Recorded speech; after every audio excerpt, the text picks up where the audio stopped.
Welcome to Pam and the Purple Couch Podcast, hosted by Pamela Furr, with our co-hosts, Dr. Manny Rodriguez, Missy Owen, and Loki DePristo.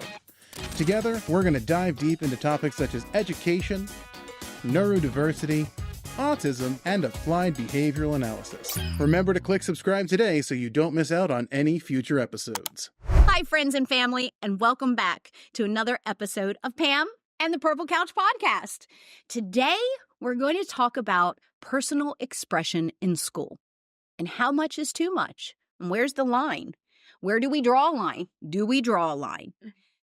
This month in Florida, we just got done doing our regular general elections, not the presidential elections, but general elections. And I was with my hairdresser. We were talking about her grandkids and how the school is doing, how the podcast is doing, and, what all has been happening. And she brought something up to me. And I've got to tell you, for the last 30 days, it has got to me. It's gotten into my crawl. I'm very concerned. And you all have known me for enough time that you know that if there's something that breaks my heart for kids, we're going to talk about it. So today, we're going to talk really in detail about why it was I had to look at political advertisements banning furries in the classroom. Yeah. Right, now that's just one discussion right now, because that just opens up to so many different conversations, but guys, I'm not joking. I literally pulled, and we've got a picture of it. Mm-hmm. And my hairdresser was like, Pam, you're not going to believe this, but he's running for blah, blah, blah. And I was like, are you kidding me? We have to advertise this? She then proceeded to talk to me about her neurotypical grandson, brilliant young man, but he's having a hard time focusing. Now he's in a general ed classroom with a student who identifies as a cat. Now, not dresses up, not has pronouns, but identifies. No, full-blown dresses up as a kitty cat, coming to school every single day, licking their paws in the middle of class. I knew somebody in college that did that identified as a cat. And she would come to college classes wearing ears and a tail and was a student of the school. Okay. Yeah. All right. So I'm going to need your help. Mm-hmm. Okay? Because I am very open to many personal preferences, personal choices. I completely understand and the gender confusion that we have going on right now. Yeah, there's a lot of stuff going on with people's gender and sexual expression. Oh, look, it's like the topic. But yeah, no, there is a lot of confuzzlement with not even just gender or sexuality, just identity as a whole. Oh, it's like there's so many options now. Well, I guess options would be the right term, yeah. Well, and it's so funny that you just said that, because I'm going, options? Is it? Okay. Yeah. I know in our last episode that, I can't even remember now. No, the episode before last, the first episode. Yes, you could just say the first episode. We were talking about the generational gaps, okay? Yes. If this isn't one to stump all of us, I don't know what is, okay? Uh-huh. So, we had talked about where I grew up with the library, where we had to go to the public library. I mean, it wasn't even in our house. You had to go to a destination and you had to use a card catalog, Mm-hmm. When I was growing up in school, okay, so we're talking about in the 80s, all right? In the 80s into the early 90s, we completely understood about sexuality in the most common forms: male, female, those that would identify as biologically male but had more feminine traits, and the reverse, male that had more feminine traits. You and I have talked about this in detail in our house, because for me, with the he, she, they, them, VC, VC, that's an abbreviation of the title. I don't think that's no. I'm using the made up pronouns. I don't even know VZ. Isn't it Z or Zay? I think it's the one with the X, right? I'm not sure. They, them. Yeah. So Sorry. in reality, though, I will, like I've always said, even with you, Loki, Mm-hmm. if you identified as a purple dinosaur, I would love you nonetheless. That would be your choice, your preference. If you want it to be that big purple dinosaur that so many of us in the 90s and 2000s understand, I love you, you love me. Okay, well, that's different. But it wouldn't stop me from loving you any differently. Yeah. Love is But- love, and you're still my mom. But also, it's about the acting of it. Yes. About how you act of the situation and not... Okay, you know what? You already told this to me, like, last episode, but, like, actual having a litter box for... Yeah. See, that just blows my mind. Yeah. Or like the eating from a dish. Or Eating from a bowl. or something along the lines of that during school. Correct. Yeah. I personally feel like, just from my personal take, that you can say that. You can say that to people, like to your friends during like school hours, but you shouldn't act like it during school hours or anywhere else in... I wouldn't even say you could dress up at a cat in public. I would say that, but during like school and such, where you're in a space where you're meant to work or learn or do a task, and it'll be a probably big distraction towards multiple other people. Because Absolutely. I've seen furries that are really well dedicated to their craft in making costumes, wearing them in public, but they don't like act like cats or wolves or dogs or something, anything along those lines. This is where the generational gap happens, because I grew up in a generation of HBO After Dark. Yeah, of course. Yes. So HBO After Dark was, for lack of a better words, risque television, okay? But we all in my age bracket, Manny's even, look. Cinemax was the other one. Yes. Cinemax after Technicolor. Very different story. This furry population comes from alternative living lifestyles, okay, from where my generation grew up. This was a risque party type of thing, that it was just like anime, cosplay, dressing up. Right. It was an expression. Yeah. Yes. Okay, so this is a personal expression. I do cosplay. You know that. Yeah. I love dressing. I literally okay, do you mind if I do something here? Can I whisper you something, or will the mic pick it up? So the reality is it's our podcast, Loki. If you want to say it, I've used so much of our life. You dress up as a dragon sometimes during that one video call. And I'm like, absolutely. I was confused at first, and you may thought it was offensive. I was really just confused. It was coming from you out of all people. So no, but that's my personal expression.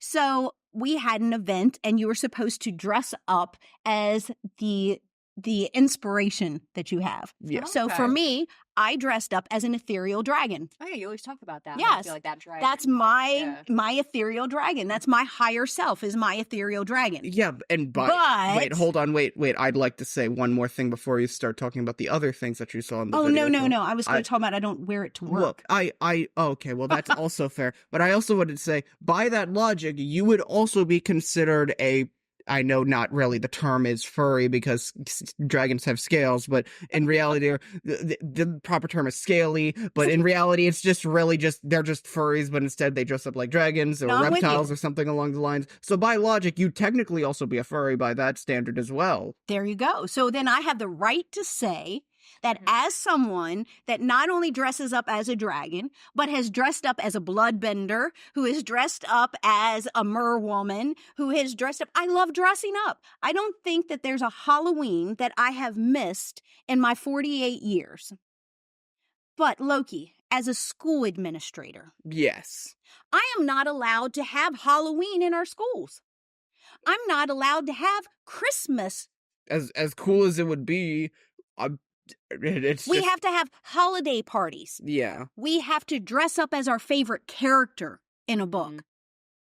So I'm having a hard time when we have a school for neurodivergent learners. All of the learners are like you that learn a little differently or outside the box. And my children in public school settings are called distractors. Yet the public school is currently allowing children who may have personal expression, like myself, to bring that personal expression into the classroom Monday through Friday from 8 to 4, 8 to 2, whatever the classroom is. So let's just play this out for a second. You're neurodivergent or neurotypical, and I'm your classmate, and you're trying to listen to this wonderful podcast.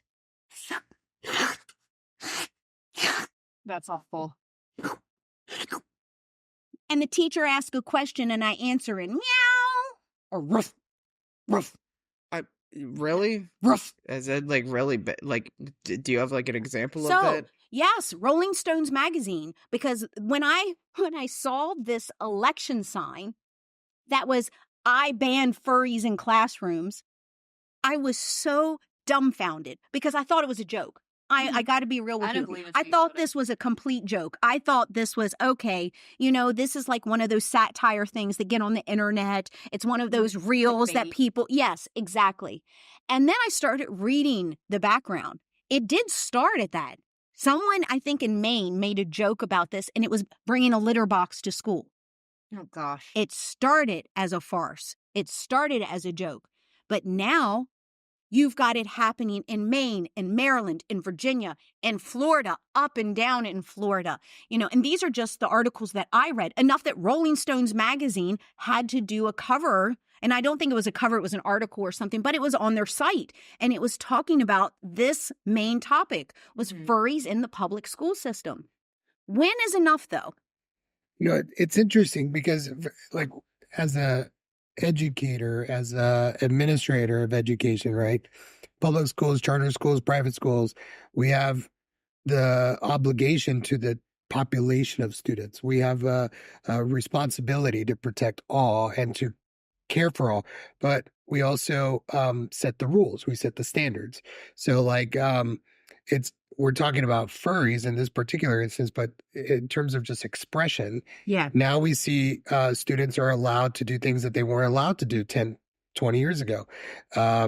The number of the ear piercing, wearing tattoos, the clothing that they're allowed to wear versus in certain schools like charter schools or private schools, like my kids have to wear uniforms and they're only allowed to wear so number of many piercings and they have to wear certain socks and certain shoes, but you sign up for that, right? Yes. Yeah. So when you go to a public school, they probably weren't aware that that was an interest of expression, but they have to make a decision because some of the behaviors you're describing, in my head, I'm defining it as, well, that's very disruptive. Yeah. It's disruptive behavior. 100%. So the kids, Yeah. you know, pretending to be a cat and licking and saying meow is no different as a disruptive behavior as a kid that screams out or yells or profanes or something like that. So I just kind of, where's the limit? And you see, And that's where I think it gets in my crawl, Manny, Yeah. is because I have had to help parents with so many different IEPs, or my kid is being targeted and they're not getting the supports, or there it is in the IEP and they're supposed to get so many hours of instructional help.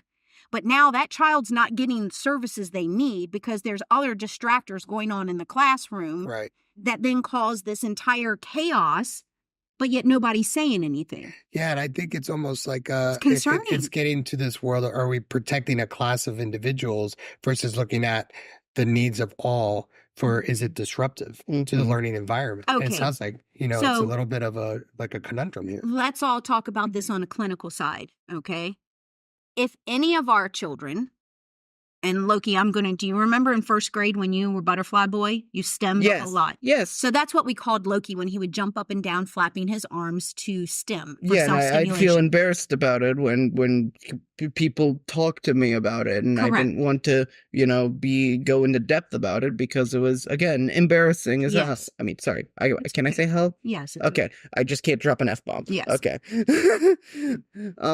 Right, But- but do you hear that? So you were embarrassed about that. Yes. I had to fight the public school system in your first grade class to give you accessibility to STEM without being, oh, look at him, what's wrong with him? Yeah, and I still acted mature about Yes. it. And I say this because do you think even again, do you think furries feel the same way sometimes? Not even with So- school, but in just scenarios in general where they want to express themselves, but yet That they're is a still being great point. denied because So for me, Mhm. personally, you see, this breaks my heart. This is why. So most of the time, as with any child or adult, when there is something that triggers them to get angry, it's because they're hurt.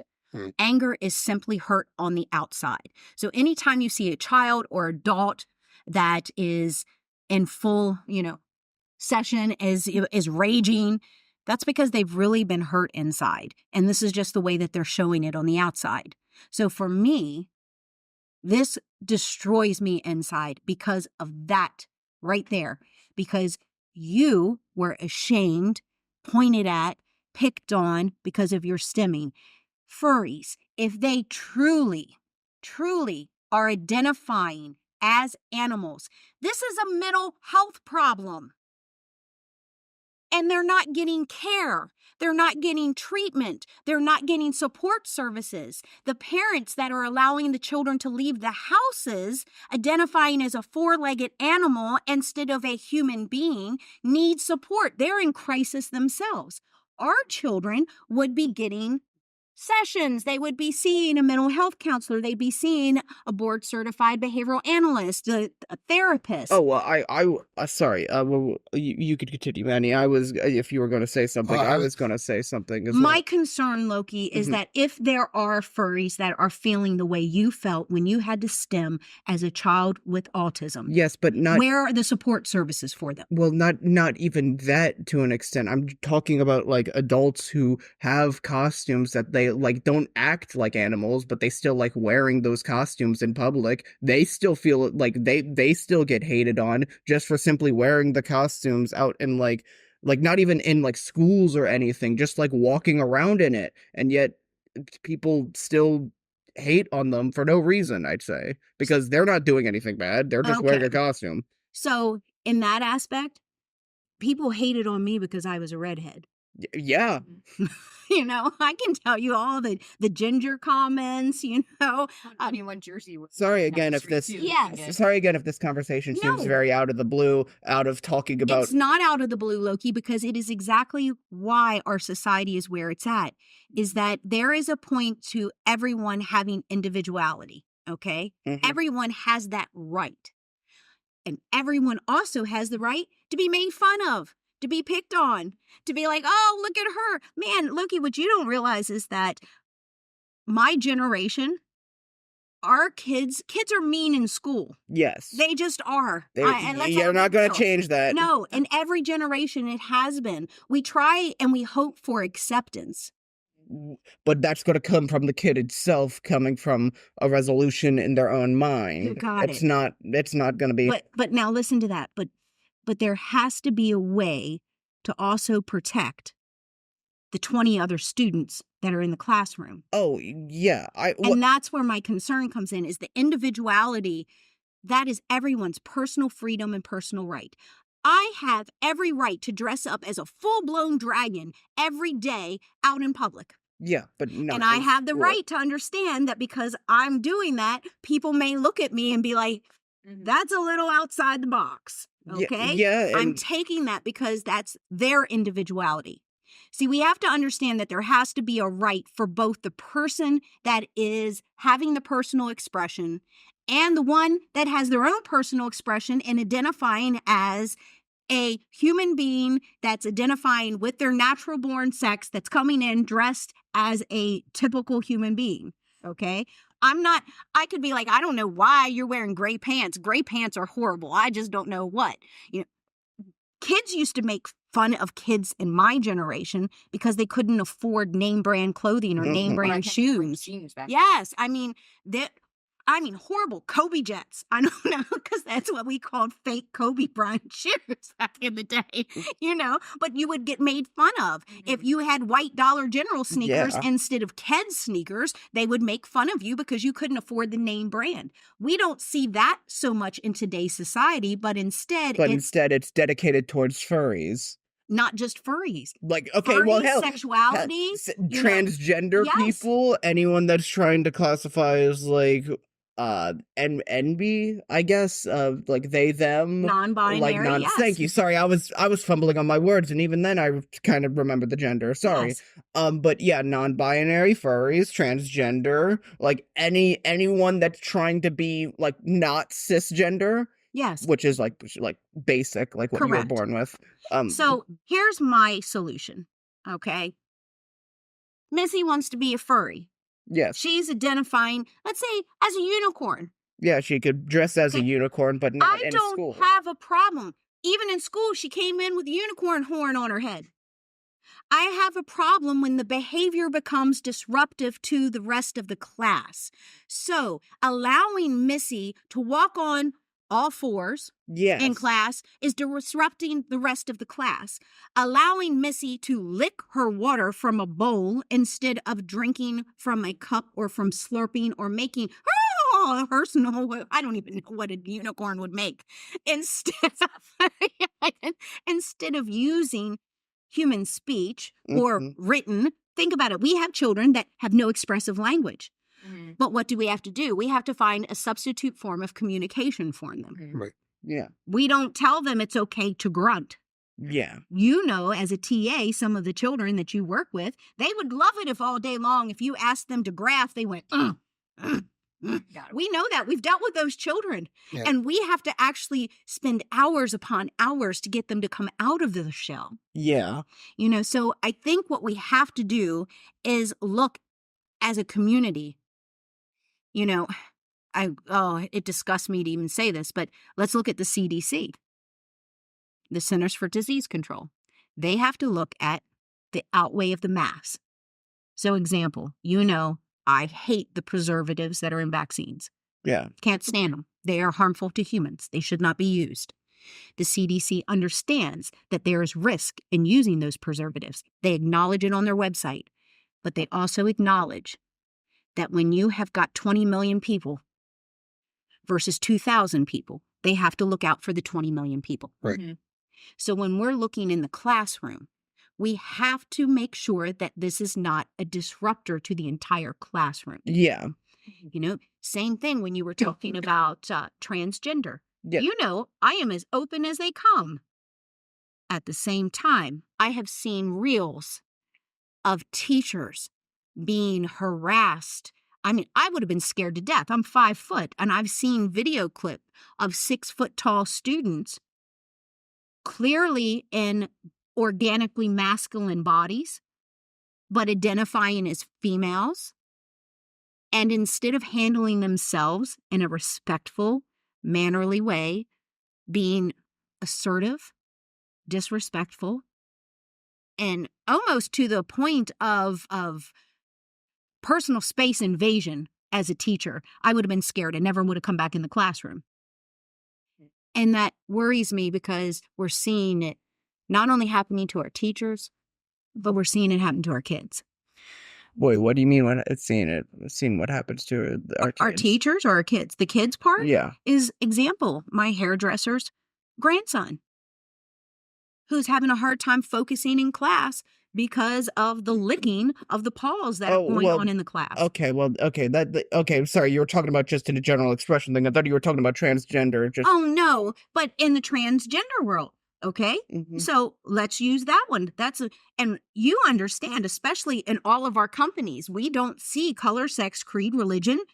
We've had all forms of identity employed with us. Yes. Okay? But even in that aspect,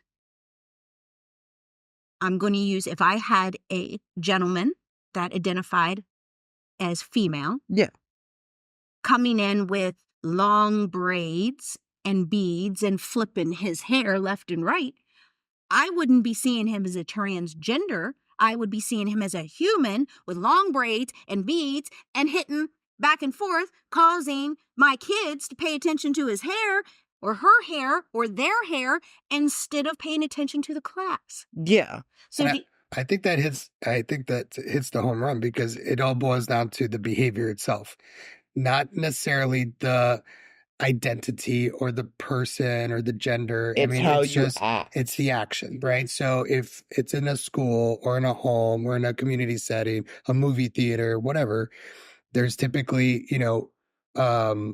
appropriate standards, appropriate behaviors that Etiquette. accept etiquette. yes, I'm So- surprised we've never used that word That's for a this good- that's entire exactly- for this But entire that is session. it. That's the word, right? that is it. And in ABA, we talk about socially significant behavior. That's what we focus on. So if a child is doing those kind of behaviors and they identify themselves as a furry, but they're doing those kind of behaviors, and those behaviors are disruptive to others in the classroom, we would then say that's potentially a socially significant behavior to change. There's a Do you see that? caveat there that I think we haven't hit on, but I think it's something important for the listeners to understand, is that who determines whether it's socially significant behavior change? Well, there's a catch-22. One, the school in this scenario, right? The school will say, this is pretty disruptive. We need to see change. But if it's a child, there's the parental figures. And if the parental figures don't see an issue with it, therein lies the problem. You took the words as we're sitting here, and I'm thinking about everything we've talked about in the episode. And we talk about our kids being in crisis. But how many times have I told you is that most of the times when our kids are in crisis, the parents are the ones in crisis first. Absolutely. And Where is the help for these parents Yeah. of children that are not, let's not just look, let's look at just personal expression. So we could talk about furries, we could talk about gender, we can talk about sexuality, we could talk about academia, because let's talk about that. College, the universities, they're having the same problem with this same type of discussion. And where's the line? Well, one of the things we would advocate to parents is that they, as the advocate for the child, is what is your want and needs for your child? So let's say in this furry example, the parents say, I want them to have freedom of expression. Then maybe the school setting is not the right fit, because the school, you're going to put that child in risk Absolutely. for being teased and humiliated or whatever, because it's not in that norm. Yes. But there are furry conventions, there's alternative schools, there's homeschooling, there's all sorts of mechanisms for that. For if you want to reinforce that for your child, then do it, but do it in a safe environment so that there's no need for change if that's your choice. Absolutely. And I think that's the line that the public schools get into, is because, yes, there's free and fair education to all students, but where do we draw the line Right. in their personal expression becoming the distractor for the rest of the population? Exactly. So parents, hi, here we are. I told you it was going to be a great season. So these topics are just touching base on some of the small topics that are going on in our society today. If we are facing these in Brevard County here in Florida, we know that families across the nation are also facing these challenges. Please know that you are not alone. If you have questions or you have concerns that are happening in your backyard, send us a question here to the podcast and we'll be sure to answer it live on air. info@PamelaFur.com. If you also found today's episode inspiring, please be sure to hit the like button and share so that we can keep this mission moving forward. Until next time, come on back to Pam and the Purple Couch Podcast. See you soon.